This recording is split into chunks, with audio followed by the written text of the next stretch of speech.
C'est intéressant ce que tu dis de les mouvements, gestes dans notre vie. Parce qu'il y a une chose, on n'a pas parlé de la classe de mouvement que je fais dans les projets. Mais j'étais surpris de voir combien de gens, dans la classe de mouvement, on fait un type de mouvement justement pour explorer la capacité de mouvement que nous avons dans notre corps. Parce qu'on n'utilise pas. Parce que dans notre vie, ce qu'on fait, c'est ça que si on voit les vidéos aujourd'hui et la vie d'une personne, oui, rarement tu vas trouver quelqu'un qui fait comme ça. Comme ça, ouais.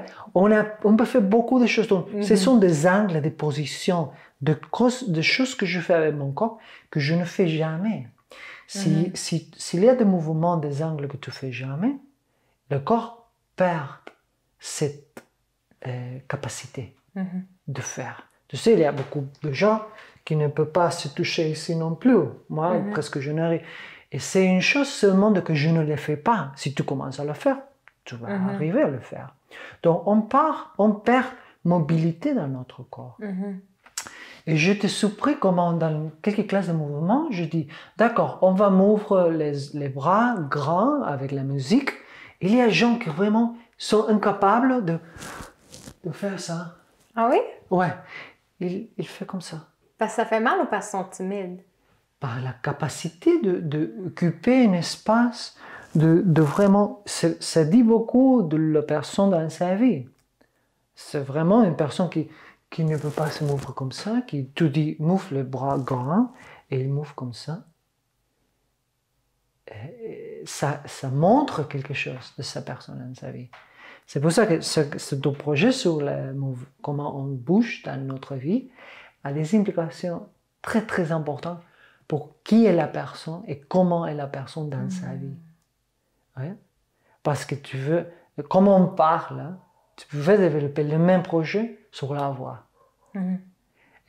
Comment la personne parle, les types de tons, le volume de la voix, tout s'expresse sur notre physicalité. Comment nous sommes, comment nous nous trouvons dans notre expérience somatique. C'est beau de voir qu'est-ce qu'on peut percevoir des gens, qu'ils veuillent ou non. Est-ce qu'il y a... justement, quand je voyais tes ateliers, je regardais les images du mouvement, puis justement, ça me paraissait inhabituel. Puis même dans certains cas, ça semble weird. Weird. Ouais, parce que ce n'est pas un travail esthétique. C'est ça, c'est pas une chorégraphie. C'est pas toi qui dis aux gens quoi faire, comment le faire. Tu les invites, ils font leur posture, puis après, j'ai l'impression... Comment est-ce que tu diriges les gens, en fait? Ça ressemble à quoi ton atelier de mouvement? Concrètement, tu as donné l'exemple des bras, mais quel autre truc vous faites sur place? Les ateliers de mouvement sont destinés justement à casser toutes les routines qu'on a développées dans notre corps. Comme je dis, c'est un peu difficile d'expliquer à ça, je vais essayer.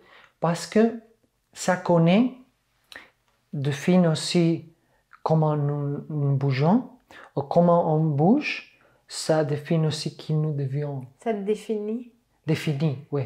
Qui on devient? Oui. D'accord? Regarde, si moi j'ai ces problèmes dans ma vie que je ne réponds pas, donc je deviens plus fermé, je garde ma énergie, ma rage, ce que je crois, d'accord? Et ça vient avec une posture corporelle, d'accord? C'est clair. Donc, je veux aller dans ma vie comme ça. Et tu peux voir ça. Il y a beaucoup de... Tu vois, les hommes, tu peux trouver beaucoup de gens comme ça. Ouais. Il y a beaucoup de gens comme ça. L'inverse. Ouais. Donc, tout ça vient avec d'efforts. C'est pas gratuit. Pour faire ça, il faut faire un effort. C'est pas mon corps qui va comme ça naturellement. Et pour faire ça aussi, il faut faire un effort.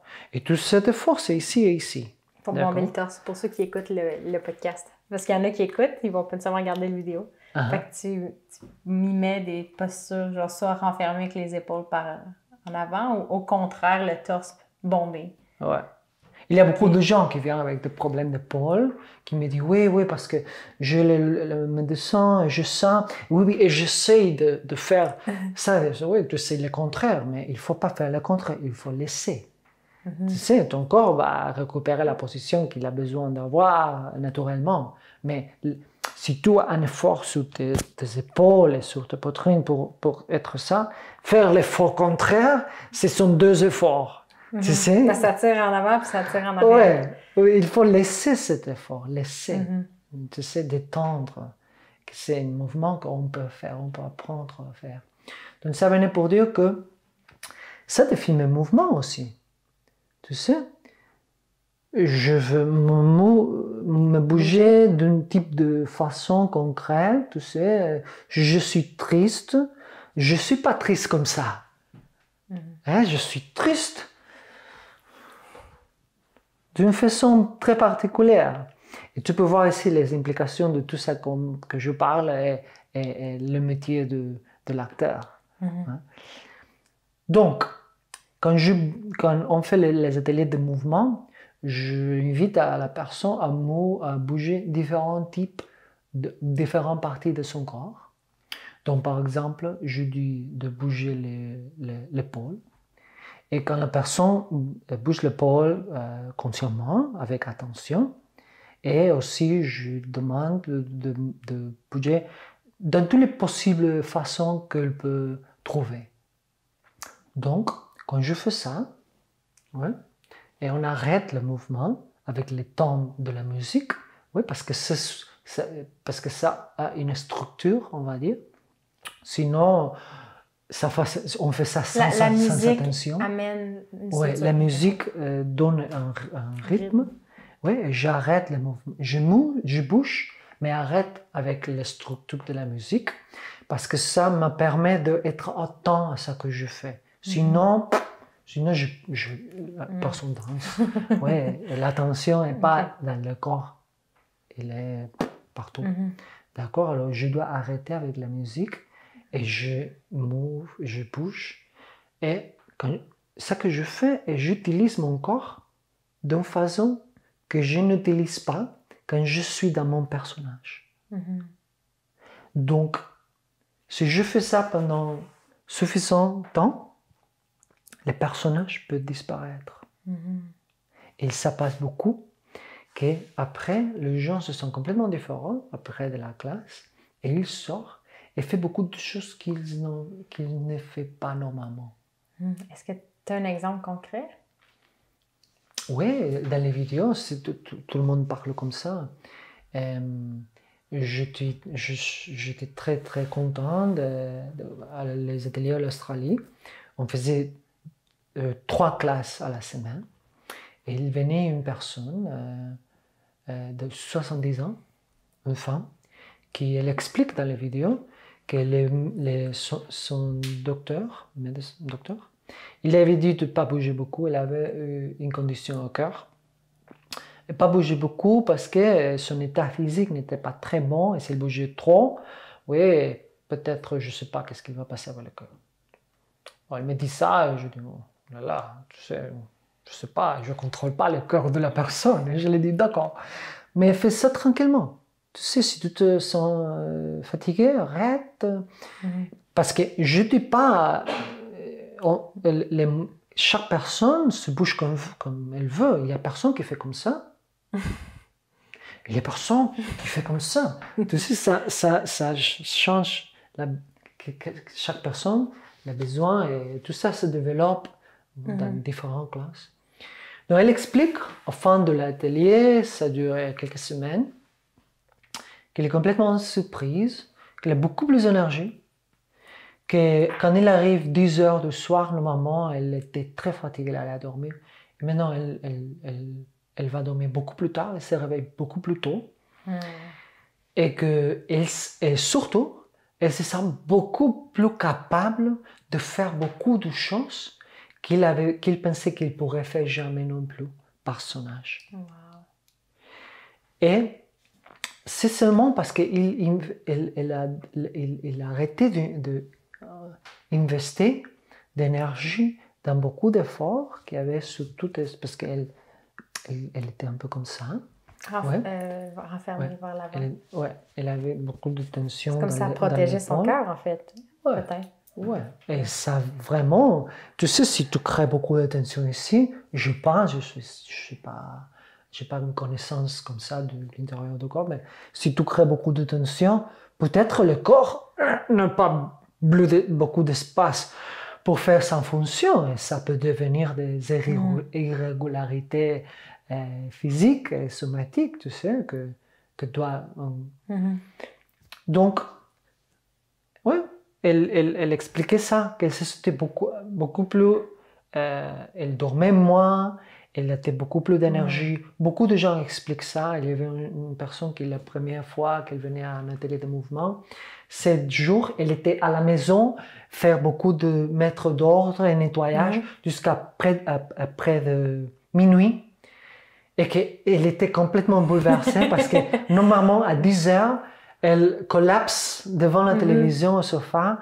Elle jamais nettoie la maison. Et elle était complètement comme ça. Une autre personne qui était danseur, elle disait qu'après l'atelier, il avait beaucoup des idées pour ses ateliers et ses chorégraphies. Mais ces idées, c'était pas des idées comme ça. Elle sentait que les idées venaient d'une expérience plus de tout le corps. Et voilà, c'est le corps créatif que je parlais après. Donc, oui. Et on fait seulement dans ces... La seule chose qu'on fait, c'est de bouger le corps, mais ça développe et ça casse les modes comme on soutient le corps. Quand on casse les modes comme on soutient le corps, on casse les personnages qu'on a construits pendant beaucoup d'années et on devient quelque chose de nouveau, plus connecté avec qui nous sommes ou qui nous voulons être et inconnu. Inconnu. Et c'est très important. Parce que si tu les présentes à quelqu'un l'idée de tu veux être quelqu'un plus connecté avec toi-même, avec beaucoup plus d'énergie, avec plus qui habite une vie plus à la direction de ton esprit, de ton essence, mais tu vas pas savoir quoi. Peut-être il va y avoir assez de gens qui vont dire bon, non. Je veux savoir, mais on ne peut pas savoir. Pour le vivre, pour le savoir. Ouais. Il faut savoir, mais il faut comprendre que si nous voulons être complètement vivants, il va y avoir tout le temps une part d'incertitude. Ton français est vraiment bon, excuse-moi. Incertitude, et c'est la peur que j'essaie de inviter à mes acteurs à befriend, être amis. Parce que la réalité, tout le temps, il y a une grosse incertitude, spécialement ce temps qu'on habite maintenant. Tu sais, et si on veut être complètement vivant, il faut embrasser cette incertitude. Aussi sur toi-même. Parce que sinon, quoi? Tu veux signer un contrat, c'est que tu vas faire sentir et vouloir le reste de ta vie. C'est fou.